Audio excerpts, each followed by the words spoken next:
So dear friends, JavaScript tutorials in Telugu సిరీస్లో మనం ఇప్పుడు లెసన్ 15లో ఉన్నాం. సో ఈ 15th లెసన్లో మనం చెప్పుకోబోయేది ఏంటంటే, లాస్ట్ లెసన్లో చెప్పుకున్నటువంటి ఇఫ్ కండిషన్కి కొంత అడ్వాన్స్డ్ మెథడ్ అనేది జోడించి చెప్పుకుంటాం. సో అదేంటంటే, ఫర్ ఎగ్జాంపుల్ మనం లాస్ట్ ట్యుటోరియల్లో ఏం చేసామంటే ఇఫ్ అనేది రాసుకున్నాం.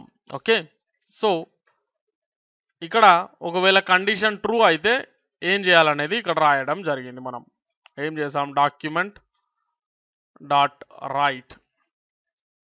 ఓకే, ఇక్కడ సంథింగ్ రాసాం. ఒకవేళ కండిషన్ ట్రూ అయితే, అంటే టెస్ట్ ట్రూ అయితే. Okay, so condition I am Telugu computer world అనుకోండి.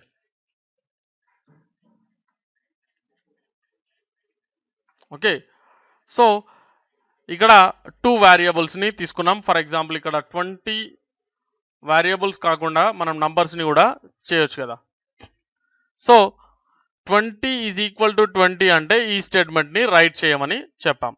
ఓకే, సో ఇది కరెక్ట్ కాబట్టి అయిపోయింది. ఒకవేళ 20 ఈజ్ ఈక్వల్ టు 25 అన్నప్పుడు ఏం చేయకూడదని చెప్పుకున్నాం. ఓకే, సో ఏమీ రైట్ అవ్వలేదు. ఓకే, ఏది ప్రింట్ అవ్వలేదు. అంటే ఇక్కడ మనం లాస్ట్ ట్యుటోరియల్లో చెప్పుకున్నది ఏంటండి, ఒకవేళ ఇది కరెక్ట్ అయితే ఇది రాయి, ఓకే, ఇది ప్రింట్ చేయి, లేదా ఏది ప్రింట్ చేయొద్దు అని. ఒకవేళ ఇది ఈజ్ నాట్ ఈక్వల్ టు అనుకున్నప్పుడు ఇది మళ్ళీ ప్రింట్ అవుతుంది.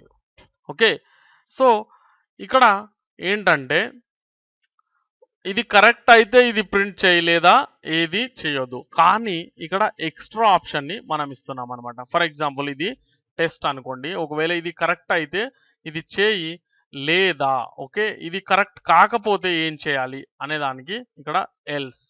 ఓకే, ఇఫ్ ఎల్స్ అనమాట. ఓకే, సో ఇఫ్ ఎల్స్లో ఏంటంటే మీరు జస్ట్ ఇక్కడ ప్రాంథసిస్ అక్కర్లేదు, మళ్ళీ ఎల్స్ అనేది రాసుకున్నాం. ఓకే, సో ఒకవేళ కరెక్ట్ అయితే ఇది రాయి, ఒకవేళ కరెక్ట్ కాకపోతే ఓకే కాకపోతే ఏం రాయాలి అనేది ఇక్కడ రాస్తున్నాను. ఐఆమ్ రఫీక్ అనుకోండి.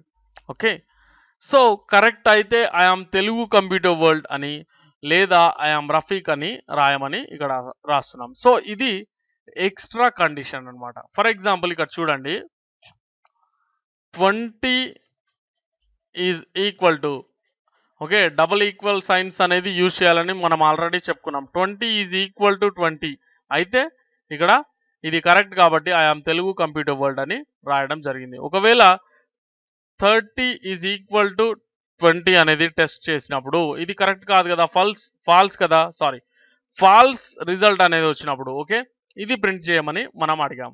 సో ఇప్పుడు చూసినట్లయితే ఐఆమ్ రఫీక్ అని ప్రింట్ చేసింది.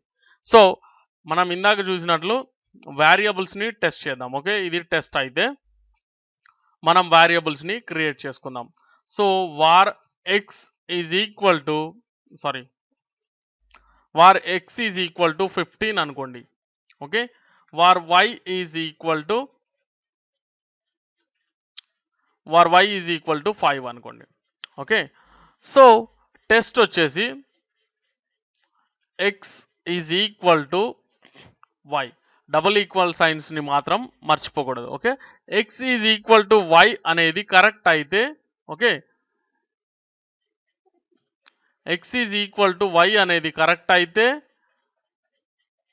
ఇది ప్రింట్ చేయమని చెప్పాం, లేదా ఇది ప్రింట్ చేయమని చెప్పాం.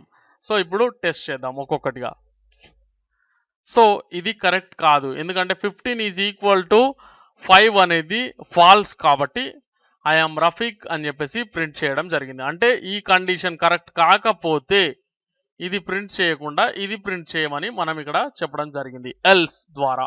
Okay, if it is correct print this, if it is not correct print this అని దీని అర్థం అనమాట. ఓకే, సో ఇప్పుడు నాట్ కరెక్ట్ అంటే ఒక నాట్ ఈక్వల్ టు ఎలా యూజ్ చేస్తాం, exclamation mark plus equal sign. Okay, exclamation mark equal sign ద్వారా మనం x is not equal to y అని చెప్పడం జరిగింది.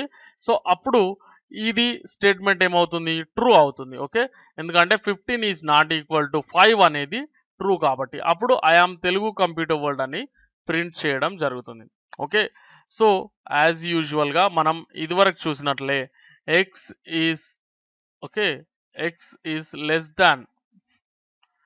దాన్ వై అని అంటే అది correct sorry x is less than y అనేది కరెక్ట్ కాదు కాబట్టి ఐఆమ్ రఫీక్ అని ప్రింట్ చేస్తుంది. X is greater than y అన్నప్పుడు అది ట్రూ అవుతుంది కాబట్టి ఐఆమ్ తెలుగు కంప్యూటర్ వరల్డ్ అని ప్రింట్ చేస్తుంది. సో అలాగే మీరు greater than or equal to test చేయవచ్చు, అలాగే less than or equal to test చేయవచ్చు. ఓకే, సో ఇదంతా బాగానే ఉంది. సో ఫ్రెండ్స్ ఇక్కడ చూడండి, మీరు ఒక వేరియబుల్ని టెస్ట్ చేసినప్పుడు మీరు ఇక్కడ నంబర్ని కూడా యూజ్ చేయవచ్చు అనమాట. For example X is equal to 10 అన్నారు అనుకోండి, ఏమవుతుంది, ఐఆమ్ రఫీక్ అని ప్రింట్ చేస్తుంది. For example X is equal to 15 అని టెస్ట్ చేస్తే డైరెక్ట్ నంబర్తో టెస్ట్ చేసినా కూడా రిజల్ట్ పర్ఫెక్ట్గా మీకు వచ్చేస్తుంది. అంటే ఎక్స్ ఈజ్ ఈక్వల్ టు 15 అయితే ఇది ప్రింట్ చేయమని చెప్పాం కదా, సో అప్పుడు 15ఏ కాబట్టి ఇది ప్రింట్ చేసింది. So for example y is equal to 15 అని అంటే ఐఎమ్ రఫీక్ అని నెగటివ్ రిజల్ట్ని మనకు ప్రింట్ చేయడం జరుగుతుంది. సో ఇక్కడ 2 వేరియబుల్స్నే కాకుండా ఒక వేరియబుల్ని ఒక నంబర్తో కూడా మనం పోల్చవచ్చు అనేది మనం ఇక్కడ తెలుసుకోవచ్చు అనమాట. Okay, so y is not equal to 15 అన్నప్పుడు అది ప్రింట్ చేయడం జరుగుతుంది. సో ఈ విధంగా మనం ఒక ఇఫ్ కండిషన్ని ఎక్స్టెండ్ చేసుకోవచ్చు అనమాట. ఓకే, సో ఒక ఇఫ్ కండిషన్ని ఎక్స్టెండ్ అనేది చేసుకోవచ్చు. ఓకే, సో 2 వేరియబుల్స్ని కంపేర్ చేసినప్పుడు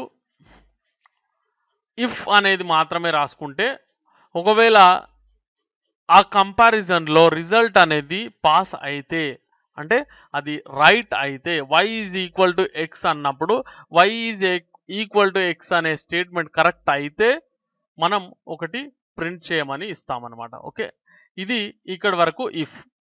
ఒకవేళ ఎల్స్ని యూజ్ చేసినప్పుడు ఏమవుతుందంటే ఒకవేళ ఇది కరెక్ట్ అయితే ఇది ప్రింట్ చేయి, లేదా ఎల్స్లో ఉన్నటువంటి విషయాన్ని ప్రింట్ చేయమని మనం సెకండ్ ఆప్షన్ని ఇవ్వడం కోసం ఇఫ్ ఎల్స్ అనేది రాసుకుంటాం అనమాట. ఓకే, సో లాస్ట్ ట్యుటోరియల్ని మీరు చక్కగా చూసినట్లయితే మీకు ఈ ట్యుటోరియల్ ఈజీగా అర్థమయ్యి ఉండాలి. ఓకే, సో ఇక్కడ x is equal to y అని కంపేర్ చేయవచ్చు, లేదా y is equal to x అని కూడా కంపేర్ చేయవచ్చు. అంటే మీరు వేరియబుల్ని ఎక్స్ ముందు రాసాం కాబట్టి అదే ముందు రాయాలి, తర్వాత వై రాయాలి అనేటువంటి కండిషన్ ఏమీ ఇక్కడ లేదు. సో మీరు దేని తర్వాత అయినా చేయవచ్చు. అలాగే మీరు వేరియబుల్ని నంబర్తో కూడా టెస్ట్ చేసే వీలు మీకు ఇక్కడ ఉంది. ఓకే, మనం ఆల్రెడీ చెప్పుకున్నాం, ఇది గుర్తుంచుకోవాలి. ఎందుకంటే నెక్స్ట్ ట్యూటోరియల్లో మీరు అర్థం చేసుకోవాలంటే ఈ వీడియోలు అంటే లాస్ట్ ట్యూటోరియల్ అండ్ ఈ ట్యూటోరియల్ని మీరు చాలా చక్కగా చూడాలి. మీకు ఒకవేళ డౌట్ ఉంటే రివైండ్ చేసి మళ్ళీ చూడండి. ఓకే, సో మనం లాస్ట్ ట్యూటోరియల్లో చెప్పుకున్నట్టు ఒక విషయం కరెక్ట్ అయితే ఎల్స్ అనే ఇఫ్ ద్వారా మనం ఒక మెసేజ్ని ప్రింట్ చేయగలం, లేదా ఒకవేళ అది ఫాల్స్ అయితే వేరొక మెసేజ్ని ఎల్స్ ద్వారా ప్రింట్ చేయగలం. ఓకే, సో అలాగే మనం ఒక వేరియబుల్ని వేరొక వేరియబుల్తో కంపేర్ చేయగలం, అలాగే ఒక వేరియబుల్ని ఒక నంబర్తో కూడా కంపేర్ చేయగలం, అలాగే ముందు తీసుకున్నటువంటి వేరియబుల్ని తర్వాత తీసుకున్నటువంటి వేరియబుల్తో కంపేర్ చేయగలం, అలాగే తర్వాత తీసుకున్నటువంటి వేరియబుల్ని ముందు తీసుకున్నటువంటి వేరియబుల్తో కూడా కంపారిజన్ చేసినప్పుడు మీకు వచ్చేటటువంటి రిజల్ట్ సేమ్ అని గుర్తుంచుకోవాలి. ఓకే, సో ఈ జావా స్క్రిప్ట్ ట్యూటోరియల్స్లో మనం చెప్పుకున్నటువంటి ఇఫ్ అండ్ ఇఫ్ ఎల్స్ అనేవి చాలా ఇంపార్టెంట్. అంటే ఈ బూలియన్ మెథడ్ అంటారు దీన్ని. ఈ బూలియన్ మెథడ్ని యూజ్ చేసి ఎన్నో విషయాలను మనం చేయగలుగుతాం అన్నమాట. అంటే ఫర్ ఎగ్జాంపుల్ మార్క్స్ లిస్ట్ని తీసుకుంటే ఎవరు ముందు ఎవరు వెనక అనేది రాయడానికి, అంటే వాళ్ళు లేదా వాళ్ళు పాసా ఫెయిలా అని చెప్పడానికి కూడా. అంటే ఫర్ ఎగ్జాంపుల్ ఎక్స్ అనే వ్యక్తికి 25 మార్క్స్ వచ్చినప్పుడు ఓకే. సో ఫర్ ఎగ్జాంపుల్ వేరే తీసుకుందాం చూడండి. సమీర్ అండ్ ఇక్కడ సమీర్ అండ్ రాజు అనుకోండి ఫర్ ఎగ్జాంపుల్. సో ఇక్కడ 25 ఇతనికి మార్క్స్ వచ్చినవి, ఇతనికి మాత్రం 20 మార్క్సే వచ్చినాయి అనుకోండి ఫర్ ఎగ్జాంపుల్. సో ఇక్కడ చూడండి మనం ఏం చేస్తామంటే కండిషన్ అనేది ఎలా రాస్తాం అంటే ఫర్ ఎగ్జాంపుల్ ఇక్కడ మీరు సమీర్ అనేది తీసుకోవచ్చు, తీసుకోకపోవచ్చు. ఓకే, ఐ మీన్ ఇక్కడ క్యాపిటల్ లెటర్ పెట్టొచ్చు, పెట్టకపోవచ్చు, నో ప్రాబ్లం. కానీ వాడితే వాడాలి, మళ్ళీ లేదంటే లేదు. ఓకే, ఫర్ ఎగ్జాంపుల్ సమీర్ అని క్యాపిటల్ లెటర్తో రాస్తే క్యాపిటల్ లెటర్నే మీరు ఇక్కడ యూజ్ చేయాల్సి ఉంటుంది. సో ఫర్ ఎగ్జాంపుల్ ఇక్కడ చూడండి, Sameer is greater than less than Raju. Okay, ఇది కరెక్ట్ అయితే రాజు ఈజ్ ఫస్ట్, లేదా అర్థం చేసుకుంటే అర్థమవుతుంది. Okay, Sameer is greater than Raju అనుకోండి ఫర్ ఎగ్జాంపుల్. సో మనం ప్రింట్ చేయాలనుకుంటున్నది Sameer is first. Okay, so Sameer's rank is 1 అని కూడా మనం చెప్పొచ్చు. సో సమీర్ ఈజ్ ఫస్ట్ అని చెప్పేసి రాసాం. ఒకవేళ లేదు అనుకుంటే మనం ఏం చేయొచ్చు, రాజు ఈజ్ ఫస్ట్.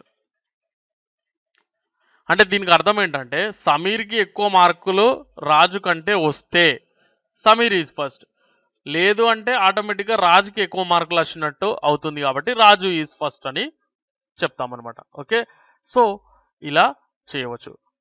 లేదా సమీర్ ఈజ్ 1.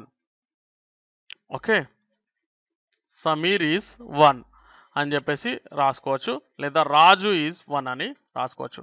సో కండిషన్ని బట్టి మనం ఇక్కడ మన యొక్క రిజల్ట్ని డిస్ప్లే చేసే అవకాశం మనకి ఇక్కడ ఉందన్నమాట. ఫర్ ఎగ్జాంపుల్ ఇక్కడ 30 అవుతే ఇది రాంగ్ స్టేట్మెంట్ అయిపోయి మనకు రాజు ఈజ్ 1 అని చెప్పేసి వస్తుందన్నమాట.